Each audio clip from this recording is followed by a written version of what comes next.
이 시간 기도하며 주님을 예배하겠습니다. 아버지 하나님, 그 높으신 이름을 찬양하기 원합니다. 저희들을 돌보시고 인도하시며 하나님을 아는 지식 안에서 나의 나됨을 알게 하여 주시고 우리 각 사람에게 허락하신 그 생명 가운데 거룩한 사명이 있는 것을 알게 하여 주시니 오늘도 그 사명을 따라 한 걸음 한 걸음 걸어가기를 소원합니다. 주님을 예배하면서 주님께서 허락하신 삶의 영광을, 그 사명의 기쁨을 맛보기 원하오니 우리를 인도하여 주시옵소서. 주의 높으신 뜻을 알게 하여 주시고 그 창조의 영광을 알게 하시며 하나님께서 회복시키고자 하시는 그 선하신 뜻을 이 종들이 알게 하여 주시옵소서. 온전히 그 부르심을 기쁨으로 따라 나서게 하여 주시고 더욱 신실하게, 더 적극적으로 주의 일하심에 동참케 하여 주시옵소서. 오늘도 우리 예배를 받아주시고 그 예배 가운데 사모하는 모든 영혼들에게 주의 풍성한 은혜를 허락하여 주시옵소서. 예수님의 이름으로 기도하옵나이다. 아멘. 예수 우리 왕이여, 이곳에 오소서.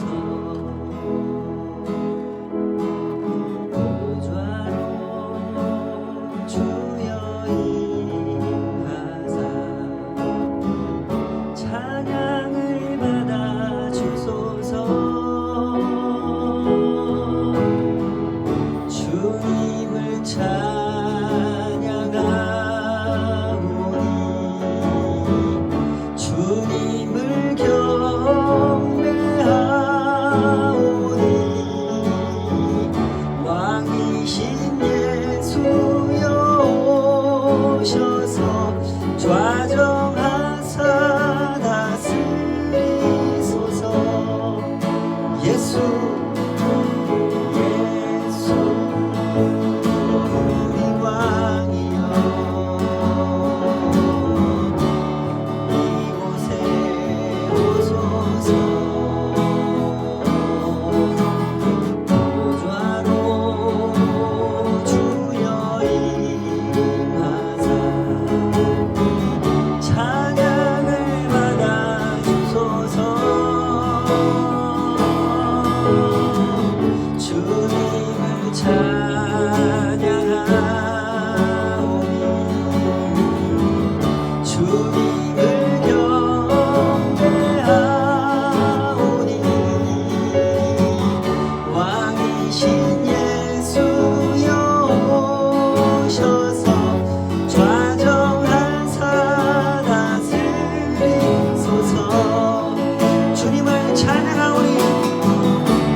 구원이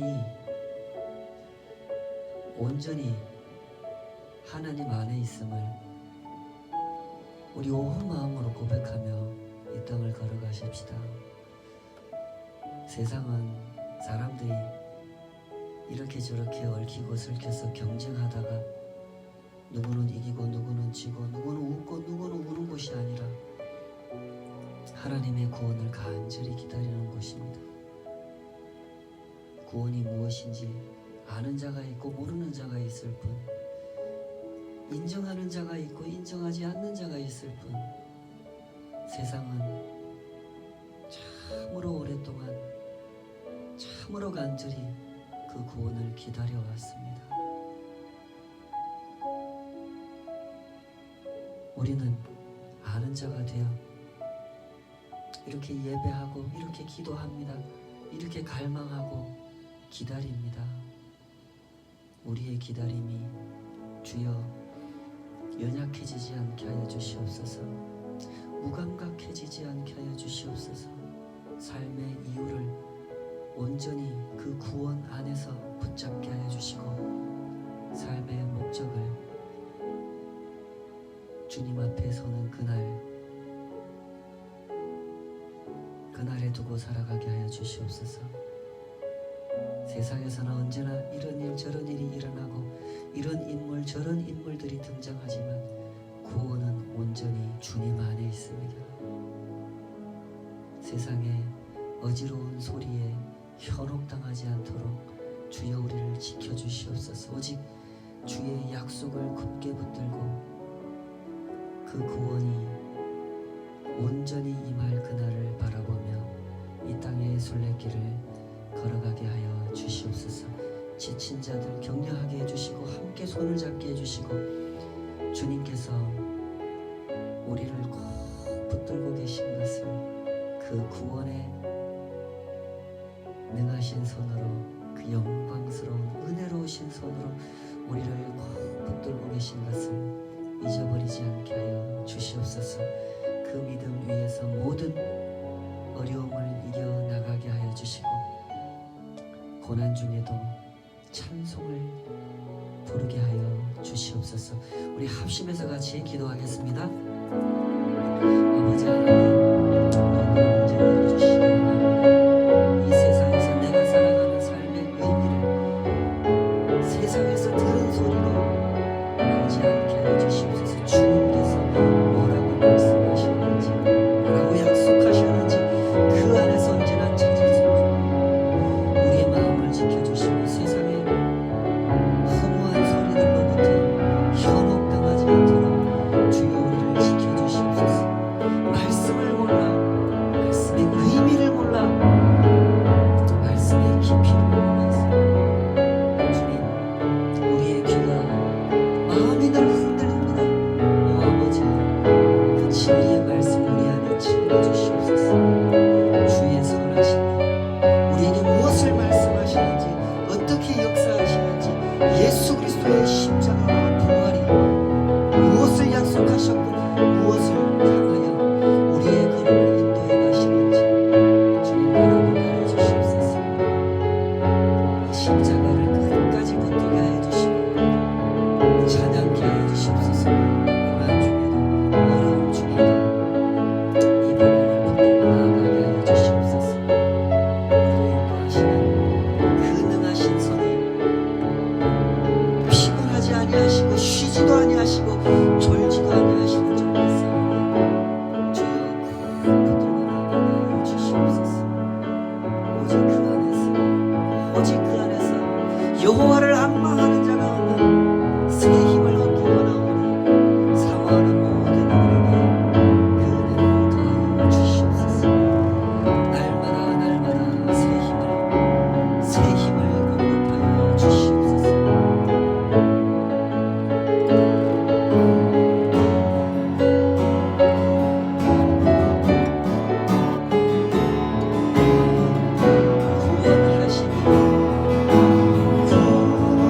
구원하시니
아뢰라 주 예수 앞에 주 예수 앞에 다 아뢰어라 주 위에 진리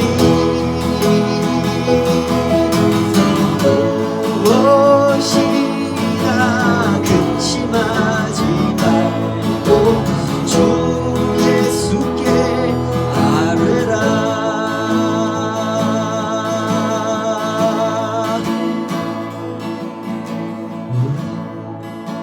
오늘 눈물로 하늘에 씨앗을 심는 날 꿈꿀 수 없어 무너진 가슴에 저들의 푸른 꿈 다시 돋아나도록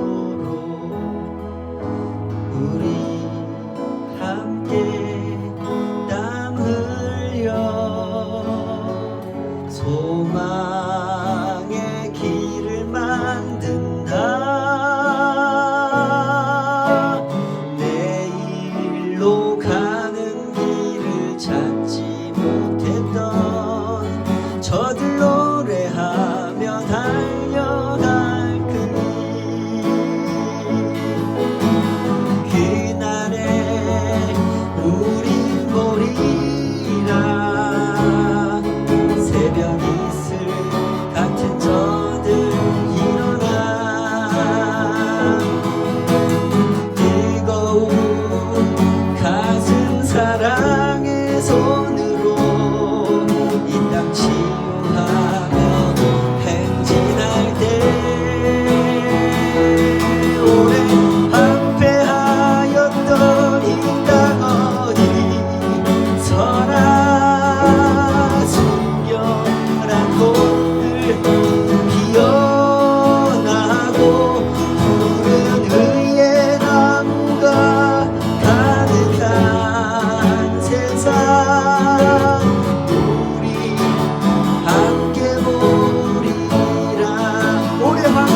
이 시간에는 다 같이 주님 앞에 드린 예물 위해서 기도하겠습니다. 아버지 하나님, 저희들에게 허락하신 이 모든 것들을 감사합니다. 살아 숨쉬며 활동하며 주께서 허락하신 그 자리에서 수고하고 땀 흘려 결실을 거두고 이 모든 것이 우리 주님께로부터 왔음을 고백하며 이 시간 이렇게 구별하여 드리는 것을 주님 기쁘게 흠양하여 주시옵소서. 주님께서 맡겨주신 것이오니 온전히 주님의 뜻을 분별케 하여 주시고 주님의 뜻 앞에 내려놓기를 기뻐하고 즐거워하며 감사하는 저희들 되게 하여 주시옵소서. 비록 작은 것이지만 주님께서 결코 작게 보시지 않으시고 주님의 손 안에서 크게 써주실 줄 믿습니다. 주님의 복음, 그 거룩하신 구원의 역사가 땅끝까지 이르러 주님의 구원을 갈망하는 모든 이들에게 전파되도록 주님 이 모든 것을 사용하여 주시옵소서.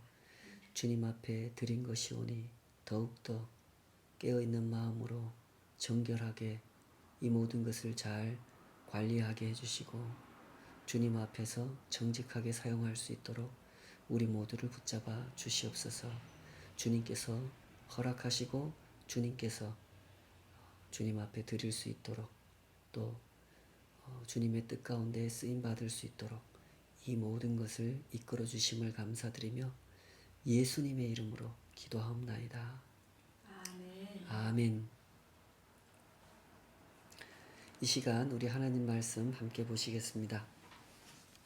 하나님 말씀은 누가복음 7장 18절에서 35절까지 말씀입니다. 누가복음 7장 18절에서 35절까지 다 찾으신 줄 알고 한 목소리로 같이 읽겠습니다.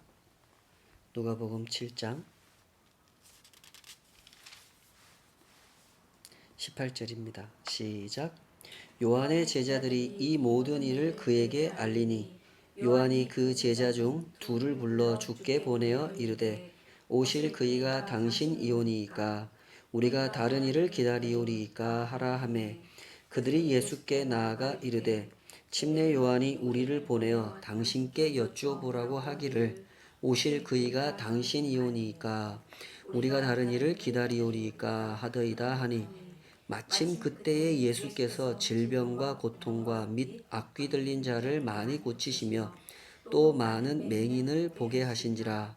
예수께서 대답하여 이르시되 너희가 가서 보고 들은 것을 요한에게 알리되 맹인이 보며 못 걷는 사람이 걸으며 나병 환자가 깨끗함을 받으며 귀먹은 사람이 들으며 죽은 자가 살아나며 가난한 자에게 복음이 전파된다 하라. 누구든지 나로 말미암아 실족하지 아니하는 자는 복이 있도다 하시니라. 요한이 보낸 자가 떠난 후에 예수께서 무리에게 요한에 대하여 말씀하시되 너희가 무엇을 보려고 광야에 나갔더냐? 바람에 흔들리는 갈대냐? 그러면 너희가 무엇을 보려고 나갔더냐? 부드러운 옷 입은 사람이냐? 보라, 화려한 옷을 입고 사치하게 지내는 자는 왕궁에 있느니라. 그러면 너희가 무엇을 보려고 나갔더냐? 선지자냐? 옳다. 내가 너희에게 이르노니 선지자보다도 훌륭한 자니라. 기록된 바 보라 내가 내 사자를 내 앞에 보내노니 그가 내 앞에서 내 길을 준비하리라 한 것이 이 사람에 대하여 한 말씀이라. 내가 너희에게 말하노니 여자가 낳은 자 중에 요한보다 큰 자가 없도다. 그러나 하나님의 나라에서는 극히 작은 자라도 그보다 크니라 하시니 모든 백성과 세리들은 이미 요한의 침례를 받은지라. 이 말씀을 듣고 하나님을 의롭다 하되 바리새인과 율법 교사들은 그의 침례를 받지 아니하므로 그들 자신을 위한 하나님의 뜻을 저버리니라. 또 이르시되 이 세대의 사람을 무엇으로 비유할까? 무엇과 같은가? 비유하건대 아이들이 장터에 앉아 서로 불러 이르되 우리가 너희를 향하여 피리를 불어도 너희가 춤추지 않고 우리가 곡하여도 너희가 울지 아니하였다 함과 같도다.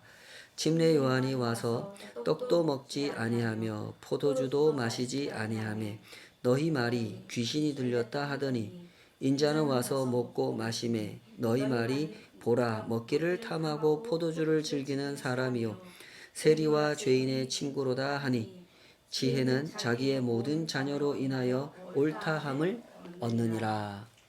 아멘. 오늘 주신 말씀으로 나로 말미암아 실족하지 아니하는 자는 복이 있도다. 이런 제목으로 하나님 말씀 증거하도록 하겠습니다. 제가 최근에 어떤 분을 만나서 전도를 하다가 그분한테 이런 얘기를 들었습니다. 이야기를 쭉 듣다 보니까 그분이 어린 시절부터 교회를 다니는 분이었습니다. 어머니를 따라서 교회를 다니기 시작했고 쭉 교회 안에서 성장했다고 합니다. 교회 수련회도 따라다녔고 학생의 임원도 했다고 합니다. 자신도 평생 나는 이렇게 교회 안에서 사는 사람이 되겠구나 이렇게 생각했다 그래요. 그렇게 대학을 갔고 대학을 졸업했고 교회 학교 선생님도 하고 찬양대에서 봉사도 하고 그렇게 교회 안에서 살아가는데 점점 교회 안으로 깊이 들어갈수록 조금씩 상처를 입게 되었다 그럽니다. 교회 학교 부장을 맡으신 이 장로님이 너무 권위적인 분이어가지고 무슨 권위사항이 있어도 말을 할 수가 없고 말을 해도 무시를 당했다 그럽니다. 찬양대에서 봉사를 할 때는 그 찬양 대장을 맡으신 집사님이 음악에 조예가 없는 분이었는데도 억지로 이렇게 자기 의견을 이렇게 관철시키려고 하시는 그런 모습을 자꾸 보이셔서 참 불편했다 그래요. 그러면 그럴 때마다 이렇게 생각했다는 거죠. 내가 믿음이 약해서 이런 시험을 당하는구나. 저분도 연약한 사람인데 그래 그럴 수 있지. 내가 품고 저분을 위해서 기도하면서 내가 봉사해야지. 이렇게 생각하면서 그때그때 상황을 넘겼다 그래요. 그러다가 목사님하고 장로님하고 다투는 사건이 발생했답니다. 그러자 교회는 목사님 파와 장로님 파로 나누어져 버리는 그런 상황이 됐고 그때 결국 이 생각을 하게 됐다는 거죠. 더 이상 이런 교회를 다닐 수가 없다. 그래서 교회를 떠났는데 교회를 떠나고 이제 다른 교회를 다니려고 이렇게 좀 찾아봐도 그게 쉽지가 않더랍니다. 그러다 보니 지금까지 거의 20년이 넘게 교회에 나가지 않는 상태로 살고 있노라고 그런 이야기를 들었습니다. 제 생각에 그렇습니다. 신앙생활, 교회 생활을 하다 보면 누구나 한두 번쯤 실망감을 느껴봤을 것 같습니다. 교회는 다르겠지, 목사는 다르겠지 그런 생각으로 사람들을 대했다가 실망을 하는 거죠. 이런 일들을 보고 들을 때 저는 참 마음이 불편하고 괴롭습니다. 여러분도 비슷하실 것 같은데요. 교회에 몸을 담고 있는 사람으로서 더군다나 목사로 살아가고 있는 사람으로서 그런 이야기들이 전부 저 같은 사람하고 관련된 이야기인 것 같아서 참 하나님 앞에 죄송스럽고 교회 앞에 송구스럽고 그렇습니다. 교회를 세울 때, 교회에 모일 때 우리는 희망을 가지고 시작합니다. 실망을 생각하지는 않죠. 하나님의 사랑을 전하는 선교의 기지로서 하나님께 쓰임받고 이웃에게 칭찬받는 그런 교회가 되어야 되겠다. 이런 희망을 가지고 시작하죠. 그러나 그 희망은 곧 실망이 되어버릴 때가 생각보다 많습니다. 오늘 우리는 이 실망이라는 주제를 가지고 함께 생각해 보려고 합니다. 그러나 우리가 보통 경험하는 그런 실망에 대한 이야기는 아닙니다. 오늘 우리는 실망이라는 주제를 좀 더 솔직하게 대면해 보려고 합니다. 사람이 느끼는 실망이라고 하는 것이 때로는 정당하지 않을 때가 있기 때문에 그렇죠. 상황을 제대로 알지도 못하면서 실망할 때가 있고, 사실은 실망할 일이 아닌데 너무 자기중심적으로 생각하다 보니, 너무 편견을 가지고 바라보다 보니 실망할 때가 있는 거죠. 오늘 본문의 상황이 그런 상황입니다. 어쩌면 그보다도 더 심각한 상황이죠. 감옥에 갇혀있는 침례 요한이 자기 제자 2명을 예수님께 보내서 자기의 실망감을 표현하죠. 우리 그 대목 한번 읽어볼까요? 누가복음 7장 19절입니다. 7장 19절 시작. 요한이 그 제자 중 2를 불러 주께 보내어 이르되 오실 그이가 당신이오니이까 우리가 다른 이를 기다리오리까 하라 하매.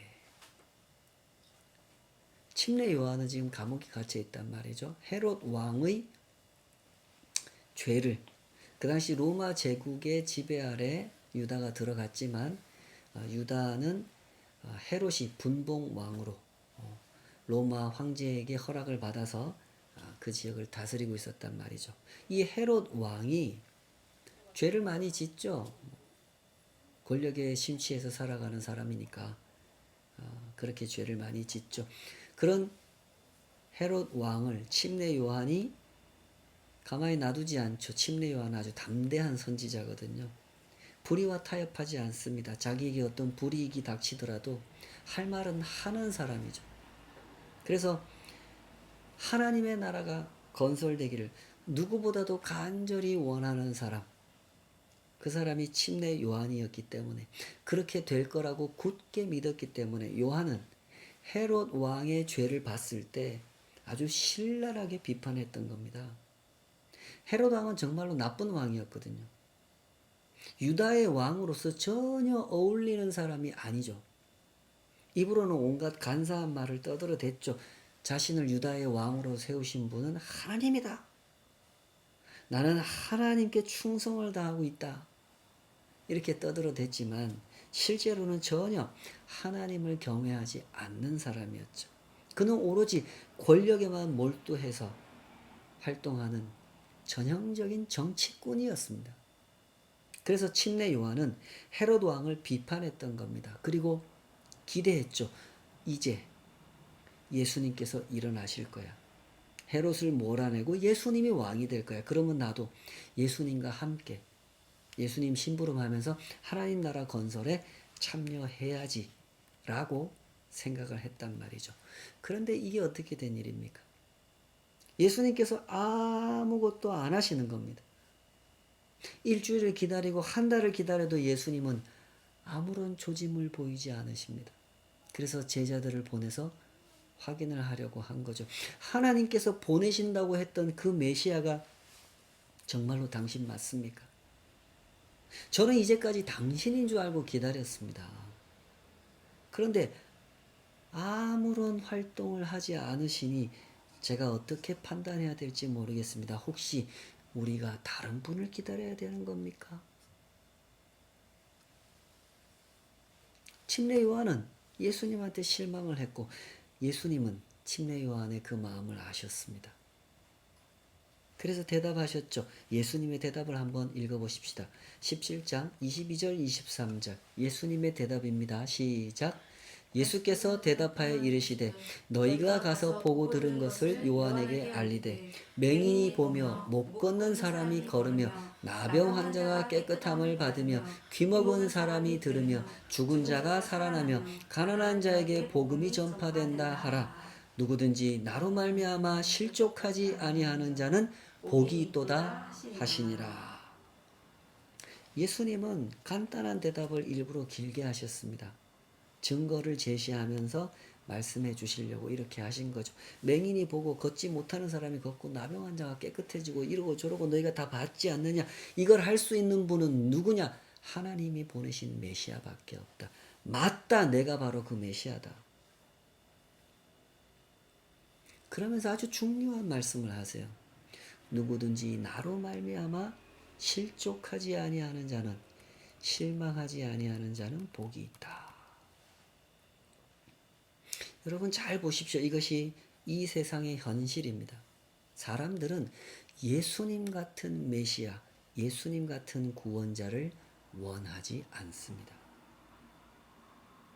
심지어 침례 요한 같은 사람도 그렇게 생각했다는 점을 잘 보셔야 됩니다. 그 당시 사람들은 메시아라고 하면 다윗 같은 왕이라고 생각했습니다. 수많은 사람들을 매료시키고 하나로 뭉치게 만들어서 정치를 뒤엎고 세상을 뒤엎어서 악한 사람들을 심판하고 불쌍하게 억압받으면서 살아온 사람들의 형편을 완전히 새롭게 만들어주는 그런 메시아를 생각했죠. 로마 제국의 식민지로 살아가는 이 현실이 답답했고 헤롯같이 저 간사한 정치꾼이 유다의 왕으로 유다를 다스린다고 하는 것이 못마땅했습니다. 약 100년 전에 헬라 제국으로부터 유다를 독립시킨 그 마카비 같은 인물이 나타나서 유다를 구원하기를 원했던 거죠. 그래서 사람들은 침례 요한이 등장했을 때 요한한테 열광했고 예수님이 등장하시자 예수님께 몰려들었던 겁니다.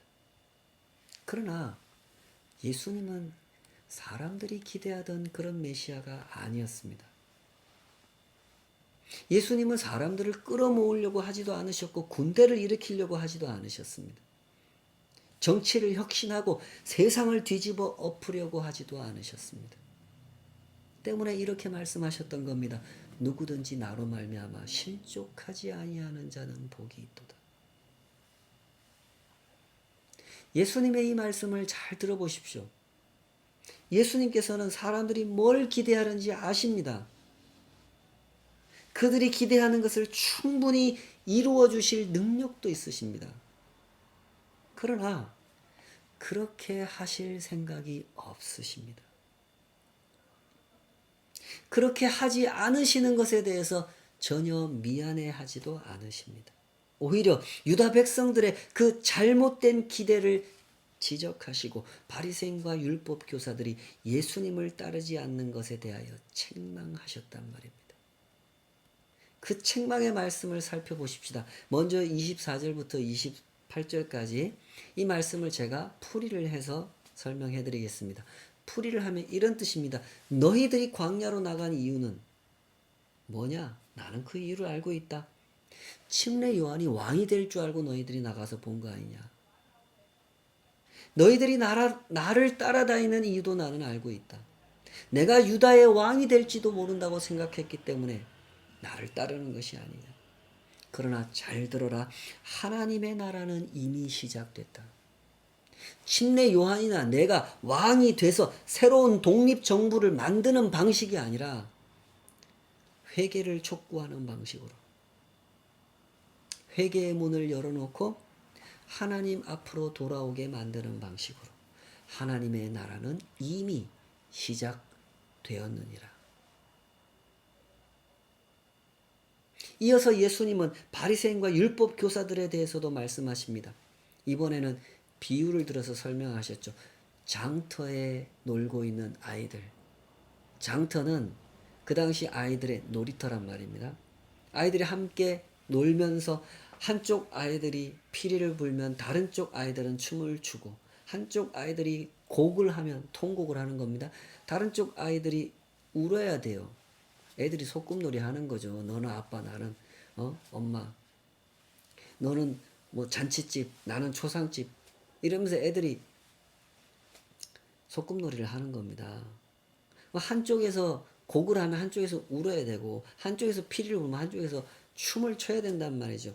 그래야 장단이 딱딱 맞는 법인데 너희들은 그렇게 하지 않는다. 너희들이 누굽니까? 바리새인과 율법 교사들. 그러면서 그들을 아주 직설적으로 꾸짖으세요. 33절에서 35절을 한번 읽어보십시다. 33절에서 35절 시작. 침례 요한이 와서 떡도 먹지 아니하며 포도주도 마시지 아니하며 너희 말이 귀신이 들렸다 하더니 인자는 와서 먹고 마시매 너희 말이 보라 먹기를 탐하고 포도주를 즐기는 사람이요 세리와 죄인의 친구로다 하니 지혜는 자기의 모든 자녀로 인하여 옳다함을 얻느니라. 바리새인과 율법 교사들은 성경을 잘 아는 사람들이었습니다. 때문에 성경에서 하나님이 보내시는 메시아가 어떤 분이라고 말씀하고 있는지 그들은 잘 알고 있었단 말이에요. 때문에 그들은 누구보다도 먼저 예수님이 나타났을 때, 아, 이분이 바로 그 메시아구나라는 것을 알아보았을 사람들이에요. 요한복음에 보면 니고데모라고 하는 바리새인이 예수님 찾아오지 않습니까? 알아보고 찾아오는 것이었죠. 그런데 이 바리새인들이 왜 예수님을 받아들이지 않았습니까? 예수님을 메시아라고 인정하지 않았습니까? 자기들이 만들어 놓은 완고한 틀, 그 틀을 고집하고 있었기 때문이죠. 일관된 기준도 없고 균형 잡힌 해석도 없는 틀, 그 틀을 고집했기 때문입니다. 포도주를 마시지 않던 침례 요한에 대해서는 저 포도주를 안 먹네, 저 귀신 들려서 저러는구만 이래놓고 포도주를 마시는 예수님을 보고는 저 술꾼이구만 이러더라는 거 아닙니까? 도무지 기준도 없고 증거도 없이 함부로 판단해 버리는 겁니다. 그러면서 예수님께서 이 한마디로 못을 박으십니다. 35절 지혜는 자기의 모든 자녀로 인하여 옳다함을 얻느니라. 여기서 말하는 지혜는요, 문맥상 하나님 나라를 세우시는 하나님의 지혜를 말하는 겁니다. 군대를 일으키지 않고 사람들을 끌어모으지도 않고 오직 하나님의 은혜로우신 섭리로 십자가와 부활이라고 하는 사람은 상상하지도 못한 방법으로 재림의 약속으로 하나님의 나라를 세우시는 그 하나님의 지혜를 말하는 거예요. 그러므로 이 말씀은 이런 뜻이에요. 하나님의 자녀들은 하나님의 지혜를 알아보기 때문에 그 지혜가 옳다고 인정한다는 거죠. 그러니까 너희 바리새인들은 하나님의 자녀가 아니다라는 얘기를 이렇게 하신 겁니다. 지혜는 자기의 모든 자녀로 인하여 옳다함을 얻느니라. 하나님의 자녀는 이것이 하나님의 지혜구나를 알아본다는 거예요. 그래서 인정한다는 거예요. 근데 너희 바리새인들은, 율법 교사들은 이 하나님의 지혜를 보고도 인정하지 않으니 너희는 하나님의 자녀가 아니다라고 말씀하시는 거죠. 이 부분이 참 중요합니다. 예수님을 보고 실망하는 사람들이 어떤 사람들입니까? 예수님 같은 메시아를 원하지 않는 사람들입니다. 전쟁을 해서 승리를 가져오고 번영을 일으키는 메시아, 사람들이 원하는 것을 가질 수 있게 만들어주는 메시아, 사람들은 그런 메시아를 원합니다. 지금도 그때와 크게 다르지 않죠. 때문에 예수님 같은 메시아를 보면 실망하는 거예요. 십자가를 지고 스스로를 희생시키는 메시아, 하나님께로 나아가는 회개의 길을 여시기 위하여 당신을 내어주시는 메시아, 이런 메시아한테 전혀 매력을 못 느껴요. 우리에게 필요한 메시아는 그런 메시아가 아니라고 생각하죠. 때문에 예수님은 이렇게 말씀하셨던 겁니다. 누구든지 나로 말미암아 실족하지 아니하는 자는 복이 있다. 내가 일하는 방식이 진짜 하나님의 지혜를 따라 일하는 방식이라는 거 알아보는 사람, 그 사람이 복이 있다. 이 말씀을 듣고도 그때 그 유대인들은 예수님을 거부했습니다. 예수님 같은 메시아를 원하지 않았단 말이죠. 그들은 사실상 하나님의 자녀가 아니었단 말입니다. 여기에 실로 엄청난 아이러니가 있습니다. 스스로 그토록 강한 확신을 가지고 우리는 하나님의 자녀라고 확신하고 확신하던 그 사람들이 사실은 전혀 하나님의 자녀가 아니었다는 겁니다. 어떻게 해서 그런 일이 일어났습니까? 하나님의 지혜를 인정하지 않았기 때문이죠. 십자가를 지고 하나님께로 나아가는 회개의 길을 여시는 하나님의 구원, 하나님의 지혜를 인정하려고 하지 않았던 겁니다. 그때 그 유대인들이 그랬습니다. 우리의 지혜가 하나님의 지혜보다 낫다고 생각했던 거죠. 사람들을 끌어모으고 군대를 일으켜서 새로운 정부를 세워야만 하나님의 나라가 세워진다고 생각했던 겁니다. 그러나 하나님의 자녀들, 예수님의 제자들은 이 말씀을 알아들었죠. 물론 그들도 처음부터 알아들었던 건 아닙니다. 복음서에서 쭉 설명하고 있다시피. 그러나 결국 알아들었고 결국 인정했습니다. 여러 가지 우여곡절 끝에 하나님의 지혜는 사람의 지혜와 다르다는 것을 인정했고, 하나님의 지혜만이 우리를 하나님의 나라로 들어가게 하신다는 것을 알았단 말이죠. 때문에 교회는 나라를 세우려고 하지 않았던 겁니다. 사람들을 끌어모아서 전쟁을 하려고 하지도 않았죠. 핍박을 받을 때는 핍박을 받았던 거고, 목숨을 빼앗아 가려고 하면 빼앗김을 당했던 겁니다. 그렇게 된다고 해서 하나님의 나라가 망하는 것이 아님을, 오히려 더 강성하게 일어나는 것임을 하나님의 자녀들, 예수님의 제자들은 알았기 때문이죠. 그러므로 성도 여러분, 오늘 우리의 신앙을 점검해 보도록 하십시다. 예수님으로 말미암아 실족하지 않는 자, 실망하지 않는 자, 그 사람이 복이 있다고 했습니다. 여러분, 복 있는 사람이십니까? 바리새인들처럼 잘못된 틀을 만들지 않도록 조심하시기 바랍니다. 내 필요, 내 욕망을 따라 만들어 놓은 기준을 예수님께 억지로 끼워 맞추려고 하지 않도록 조심하십시다. 사람이란 잘못된 확신에 빠지기 쉬운 존재라는 사실, 그걸 항상 생각하셔야 됩니다. 누구도 예외가 없습니다. 침례 요한같이 훌륭한 선지자도 하나님 나라를 제대로 이해하지 못했던 이 장면을 꼭 기억하시기 바랍니다. 그러므로 언제나 주님 말씀에 귀를 열고 마음을 열고 살아갈 줄 아셔야 합니다. 주님 말씀을 계속 듣고 계속 배우는 가운데 비로소 하나님을 아는 올바른 지식, 하나님의 나라를 올바로 누리는 지식을 알 수 있기 때문에 그런 것이죠. 제가 유튜브에서 가끔 열어보는 찬양이 있어요. 흑인 청년들이 지하철에서 한국말로 부르는 찬양입니다. 아마 보신 분이 있으실 것 같습니다. 하늘보다 높으신 주 사랑, 바다보다 넓으신 주 사랑, 나를 향한 크고 높으신 사랑. 이 찬양을 이 친구들이 한국말로 쭉 부릅니다. 한 사람 한 사람 찬양하는 그 모습이 얼마나 흥겹고 신나고 아름다운지 모릅니다. 마치 천사들이 모여서,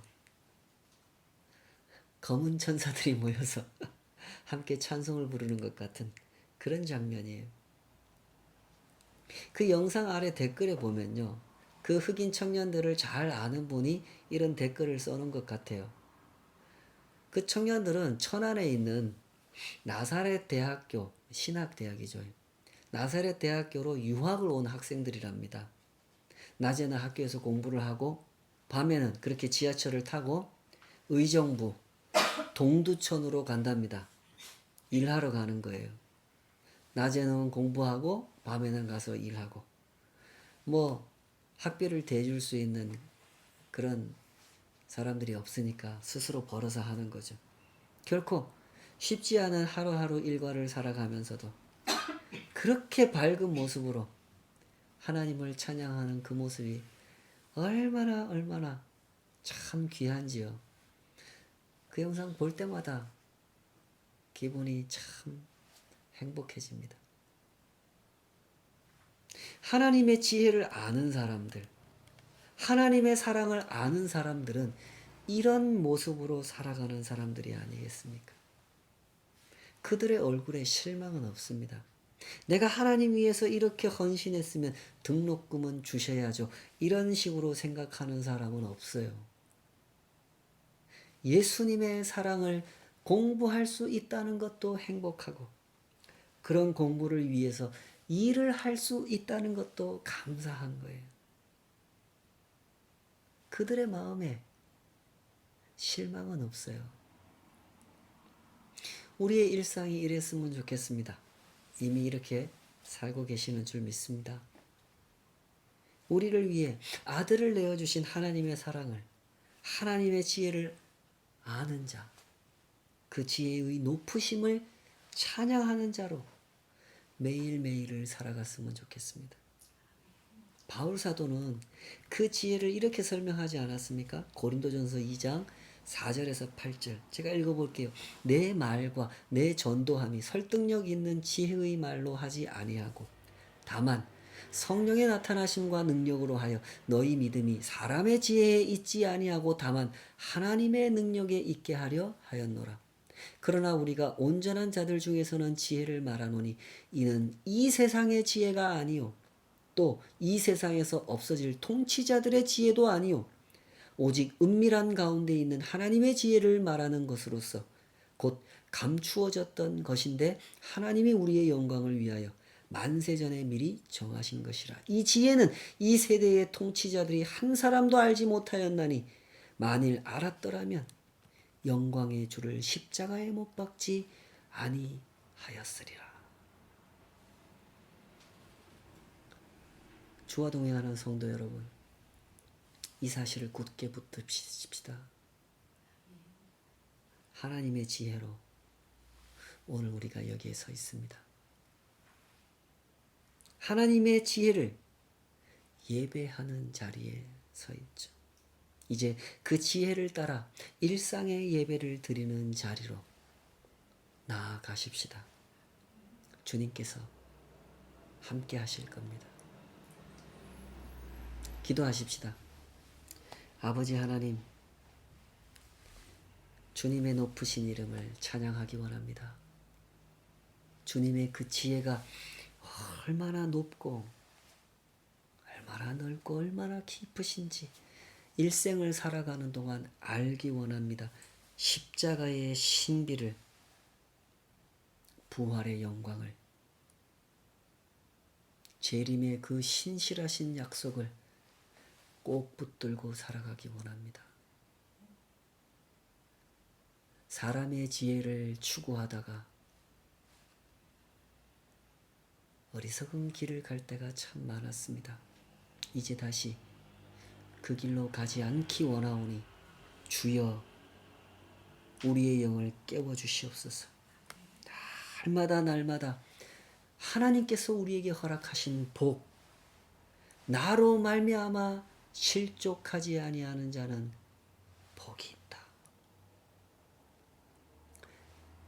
그 복 위에 서서 살아가게 하여 주시옵소서. 진정한 하나님의 자녀, 하나님의 자녀가 누리는 그 복을 매일매일 누리기 원합니다. 주여 우리를 인도하여 주시옵소서. 이제는 우리 주 예수 그리스도의 은혜와 아버지 하나님의 그 높으신 지혜와 성령 하나님의 내주하심과 동행하시며 순간순간 하나님의 지혜가 어떻게 우리를 구원하셨고 우리를 구원하고 계시는지를 깨닫게 하시는, 그 깨달음 속에서 살아가도록 격려하시는 그 선하고 선하신 역사가 주님 앞에 엎드려 기도하는, 주님과 동행하기를 그토록 사모하는 모든 주의 백성들 삶 위에 이제로부터 영원까지 함께 하시기를 간절히 축원하옵나이다. 아멘. 아멘.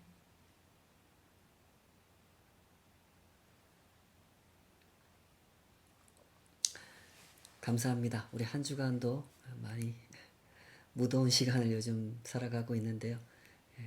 모든 상황 주님 안에서 넉넉하게 승리하시기를 늘 응원하고 기도하겠습니다. 화이팅입니다. 또 뵙겠습니다.